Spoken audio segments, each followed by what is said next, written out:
He's one of the legends of Indian cricket. He was the youngest captain of the team. In a game of gentlemen, he was a prince amongst men, yet he had one of the most difficult handicaps to contend with. No wonder they called him Tiger. Today, he's my guest. His name is Mansur Ali Khan Pataudi. Welcome to the program. Thank you, Karan. Let's start with your nickname, Tiger. How did you get it? Well, it was nothing to do with cricket. It was given to me by my parents when I was very, very young. And I think maybe perhaps a propensity to crawl around a bit too fast. Crawl or prowl? Well, maybe it became a prowl later on, but at that age it was more of a crawl. Most people think it's something to do with cricket and fielding, but it hasn't actually. It was given to me long before I even set eyes on a bat or a ball. Now, cricket, of course, is very much a family tradition, wasn't it? Both your parents and grandparents were into it. Yes, and my nephew also. He got 100 against the West Indies. Let's not forget that. But it started with my grandfather, who was president of the board in the late 30s, when, if you remember, Lala Amarnath was sent back for some kind of misbehavior in England. I forget what it was. And then my father played for England in 32 in the Bodyline series with Jardine. He was sent home because he didn't get on with the captain. I carried on the tradition to some extent by breaking Jardine's record at school, which I was very pleased with. And then, of course, my nephew, my sister's son, also played, got some runs against the West Indies. So it's been there. I mean, we've been brought up with this game and many other games. It was very much a sporting family.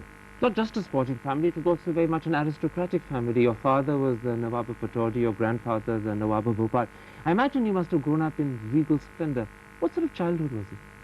Well, it was privileged, and there's no doubt about that. And but you know, if you look at in today's terms, I think I was lucky that I wasn't born, let's say, 20 years earlier, because I might have found it a little bit more difficult to adjust. And I was also lucky in the sense that even having all these privileges, we were sent off to school. I was sent off to England at a very young age, the age of 11. So, and there wasn't that much money. And so one sort of lived pretty well, very much as anybody else did. Your parents were determined to bring you up like a normal boy, not like a little Lord Fauntleroy, for instance. Well, I think that was the idea anyway, yeah. I don't know if it worked or not, but that was the idea.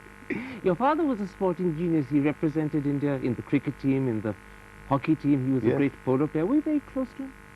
Well, he died when I was very young. I was only 11 when he died. So, you know, one tries often to forget what one doesn't, you know, like remembering. I remember a lot of things about him, that he helped me with my cricket, that he was always around, that he was very fond of sports, and that, you know, but I don't really actually recall him too clearly. He sadly died on your 11th birthday. That must have been a terrible blow. Well, it was a hell of a shock for all of us, because he was only 40, or 42. He died on the polo field here in Delhi, playing polo. Although he was a very keen player, polo player. He wasn't a very good one. And it was left to the mother to bring up 4 children, which she didn't do too badly. She sent you off to Winchester to school, where you were the only Indian at the time. Was that fun, or was that a little intimidating as well? Well, no, it wasn't fun to begin with, Karan, because, I mean, in the 50s, the British had just left. They still thought that they had some proprietary interests in India, or they might have returned to India. I don't know how they were thinking in those days, but, you know, in those days, if you happened to be a good sportsman, it made a big difference. And if you played cricket, which was the main sport in those days, at least for the public schools.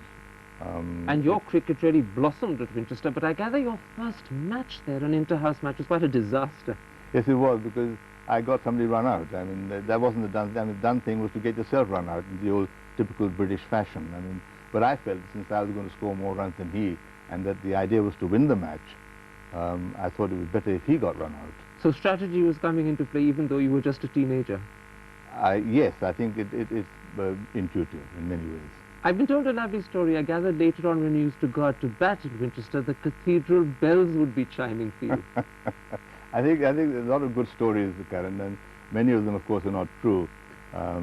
I'd be surprised if there may have been a coincidence, but I'd be very surprised if they rang for me.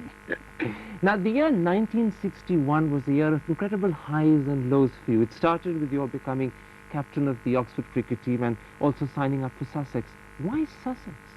No, I signed up for Sussex actually I played for them first in '57 when I was still at Winchester, mainly because one of the masters, a guy called Hubert Doggett, who'd actually played for England in '57 against the West Indies, or '56 when the West Indies toured England, used to teach us or try and teach me, and the coach was from Sussex also, and though the family was more associated with Worcester, which is also your father's old which team. was my father's old county, these fellows suggested Sussex would be a better place, my guardians were also living.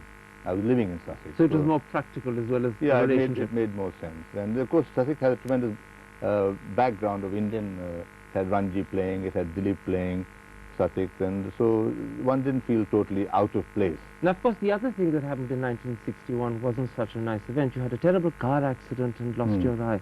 What happened? No, I think, somebody drove into us. We just finished dinner and going back. And it was unlucky because it wasn't a very serious accident. Nobody was driving fast or anything. It's just that the splinter went into your eye, and in most cases it would have avoided the eye, but here it was a bit of bad luck, and I lost sight of my eye, but I didn't lose sight of my ambitions totally. Absolutely. In fact, how easy or how difficult was it to get back and pick up the game? Very difficult, because if you try playing cricket with one eye, or try playing any game with one eye, even if you try pouring a glass of water, it becomes, you have to get used to it. So it took a long time. It's like almost relearning from scratch. Yes, and then there are disadvantages, because you really can't tell the difference, the distance, how far a thing is, and so driving becomes impossible, especially at night, because you just don't know how far the car or the headlights are in front of you. So you learn by experience, and you get out very stupidly, and obviously your whatever ambitions you may have had for yourself personally, you have to bring them down a little bit and be more realistic. How did you keep yourself going? Because you were only 21 at the time. Well, this is it. I mean, if I had been 28, I may have given up. But because you're 21 and because you think I want to fight this handicap, and the tiger in you came to the fore. I don't think it was a tiger. I think it was just a bit of frustration and annoyance in saying that, come on, let's do something about this. And so we tried. And do something about it you definitely did, because by the time that year was ending, 1961, you were in fact playing for India. You were still at Oxford, but you were playing for your country. How did that feel, that first time on December the 13th when you represented India? Well, it's always a great feeling. I think, when you step on the field and you're playing for your country. I actually started playing because I had to leave university. I wasn't allowed to read for a year because of the eye problem. So I came back to India, and here the people hadn't realized that I'd had a serious accident. So they said, well, no, you've been selected to play for India. So I said, fine, I'll give it a try. And all worked well? Well, it worked well. I mean, there were moments of great frustration and moments of, but there were certainly some very enjoyable moments. In fact, it worked so incredibly well that by the next year, 1962, you'd become captain of the team, the youngest ever that India's had. At that moment, were you surprised, thrilled, or really very, very shaken and uncertain? No, I don't think, it happened by default. The captain, American Tractor, was supposed to carry on for a few years. And they thought that maybe, after a few years, when he retired, if I was still in the team, I'd take over. But this fellow had a serious accident, so I had to jump into the fray. I must say that, a lot of senior players did help me, although one or two weren't very happy that this junior fellow become captain, but a lot of them did help. And, technically, were you the junior most at the time, apart from being the youngest as well? Yes, I think I was the junior most as well as the youngest. And when this responsibility at this young age fell on your shoulders, were you nervous? A little bit, yes. One was a little bit nervous, but as I said, people were prepared to help. One or two senior players. You went on for 8 years as captain, and then after a break you were back for another year. As you look back on that period, what are the highlights that come to your mind? I think the most enjoyable aspect of this was when India beat New Zealand, for instance, when he went on tour after 20 years. In fact, never been to New Zealand ever before, and most of us didn't even know where it was. And we beat them, and it's the first time India has ever beaten a side abroad. And that I think gave us special pleasure. Again, we played some matches pretty well, some matches pretty badly. Nothing much has changed in cricket, Karan. Indian inconsistency was there in those days, is still here. People often recall the game that you captained when India beat Bobby Simpson's side in Bombay in 64, 65, and you scored pretty well in both innings. Is that a special one for you as well? Yes, it was, because it was a wonderful game of cricket, and it kept people on their toes. The spectators enjoyed it thoroughly. Eventually, we enjoyed it too. It was very tense. But that was a game that went up and down. That must have Yes. tested all your faculties as captain. Yes, of course, and your nerves, and our nerves held at the end. There was a particular... Which is another rare feat for Indian cricketers, because often Well, our no, nerves give way. we were lucky enough to have somebody like Chandu Borde, who was a very experienced player, to get into the final minutes and save the game for us, to win the game for us, and it could have gone either way. And then there was that glorious knock of 147 against Leeds in 67, I believe. Yes, at Leeds, yes. That was also at, I think we were doing pretty badly. We had to follow on. And things worked out. It was a good wicket. Would you call that a captain's innings? Well, it to some extent, it didn't save the situation, but it improved the situation. We still lost the match, but we gave them a bit of a fright. Now, commentators say that in many ways, Tiger Pataudi's greatest contribution was creating and nurturing the famous spin quartet. Did that just happen, or was that deliberate strategy on your part? No, it didn't happen just like that. What happened was that we found ourselves with three great spin bowlers at the same time. And so there was little choice but to make sure that they spearheaded the attack. We had no fast bowler, and there was a situation where I remember in England, Mr. Kundan opened both the bowling and the batting for India, which was a little embarrassing, but I mean, we put the spinners on pretty quick, and we realized that unless, the spinners started attacking, our fast bowling wasn't going to get us very far.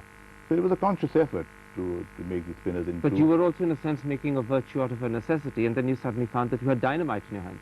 Yes, I think it happens that way, that if you give people who have a bit of talent, a bit of rope, that eventually they find their feet, and they do pretty well. And all these three spinners, and including, of course, Venkatraghavan, they did us pretty proud. Tiger, let's take a break there. I want to come back in part two and talk about what I call the other side of Tiger Pataudi, the non-cricket playing side. We'll be back in just a couple of moments. Stick with us.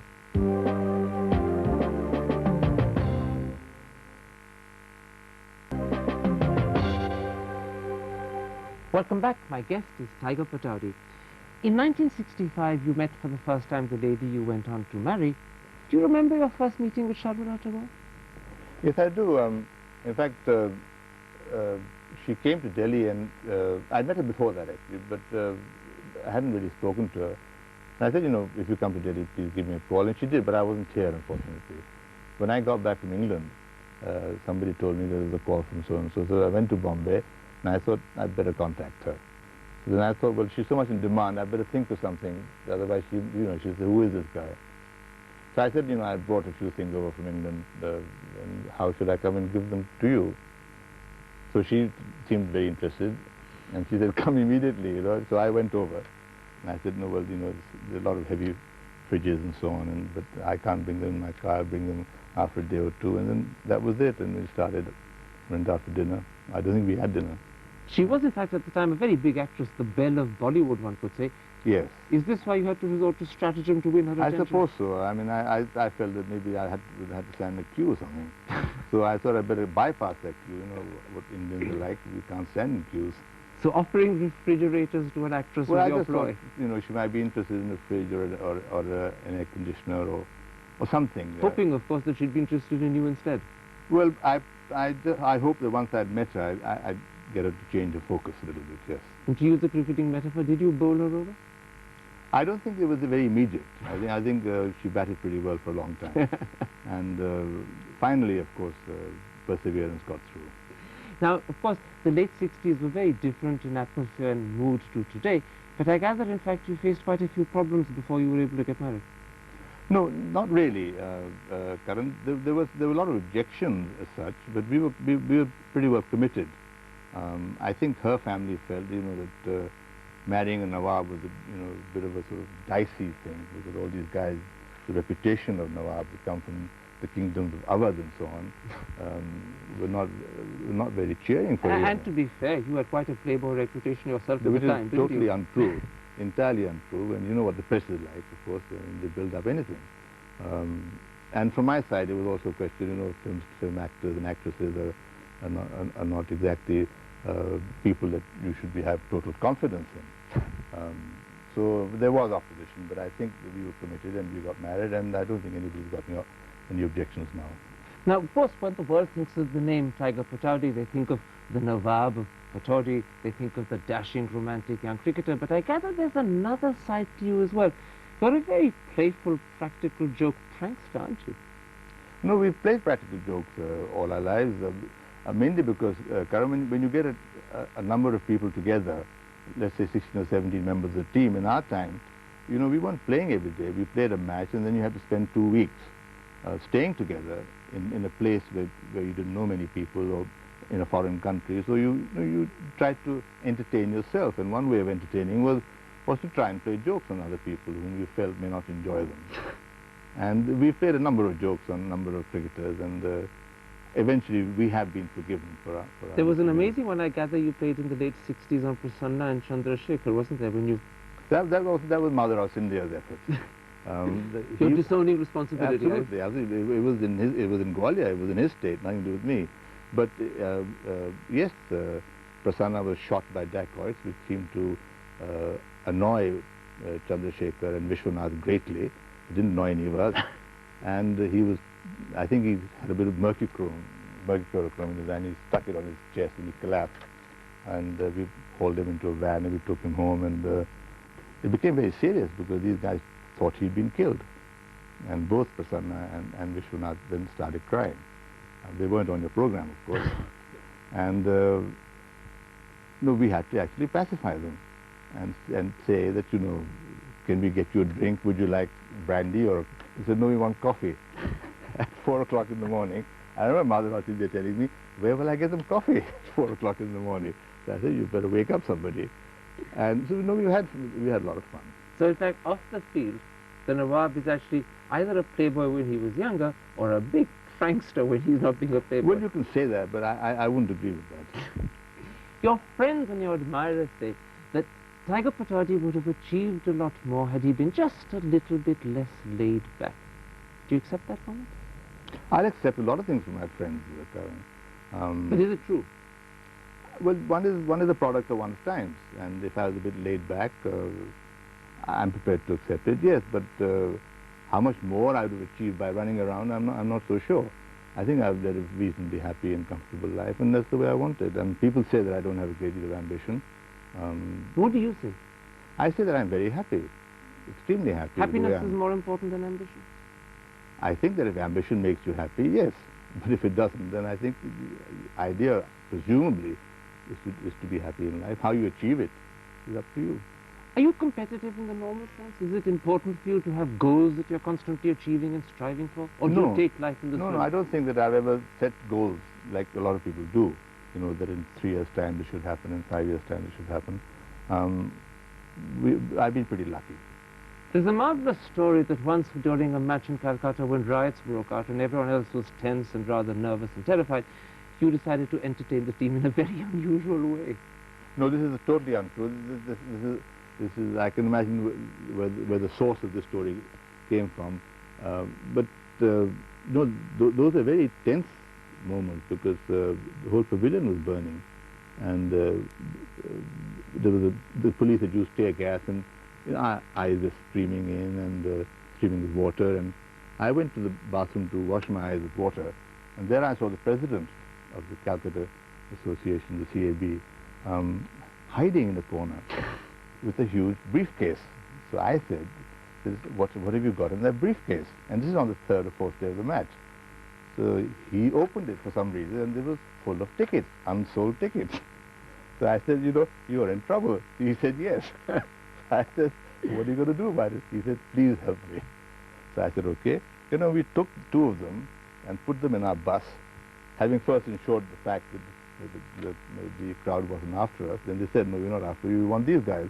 And we hid them under our pads and put our blazers over them and then took them home and saved their lives. And a lot of these things have happened. And at that moment I saw Conrad Hunt. He came to me, and poor fellow died now. He said, how do I get to the top of the roof?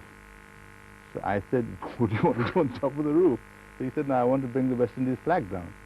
So I said, Conrad, that is brave of you. Will you please bring our flag down too also? I said, I can't do it, I'm running. Thank you. So, I mean, no, we've had our fun, and We had tense moments also, but by and large, it's really been enjoyable. Now, of course, you probably had more experience of being captain than probably any other Indian, and everyone says that you were a great captain, not just of India, but Sussex, Oxford, Winchester, the All England schools team. Looking back on it, what would you say is the quality that makes a good captain? I think, you know, one can mention a lot of things, like, you know, one must be honest to one's job and one must be true to oneself and all that. That is there. But I think, you know, the captain who has that little extra is the one who can anticipate what is going to happen a little earlier than other people. So a sixth sense? There is some kind of intuition that you have that, you know, if I do this, this might happen, or this is likely to happen in the next 15, 20 minutes, so let us try and put a stop to it now. And if you have that intuition, it gives you a certain advantage. But that comes with a lot of experience also. And how much of that intuition is just luck? A lot of experience and understanding and remembering, because things repeat themselves. And if you remember occasions that may have happened 10 years ago, a similar kind of occasion, then you tend to react to it. So the longer one's been captain, the better one gets at being at it? Presumably, yes. They say that selectors and cricket boards often play politics with captains, trying to create rivalries between them, yourself and Wadekar, Kapil and Sunil Gavaskar, Sachin Tendulkar and Mohammad Azharuddin. Do you share that view? No, I think that's a little unfair. I think the press does more than the board does. And the board would like, the board doesn't like creating too many controversies amongst players because it affects the game and eventually affects their own image. But it is the press which loves to do this, which is okay with us. We all understand it. You take the press with a big pinch of salt? No, the press has been reasonably good to me, and I have nothing against it. But we understand that that they will create some kind of sensation, and the players among themselves, unless they've had a tiff, most of them get on pretty well. And now, as you approach your 60s, what are the things that interest you, that excite Tiger Pataudi?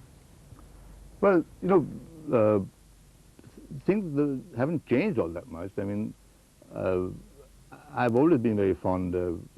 Excite me, I tell you what really excites me, is the sight of a wild elephant, really, with his ears stuck out and his trunk stuck out, coming at you. I mean, that terrifies me and excites me, and it's always done it throughout And how my often life. does this happen to you?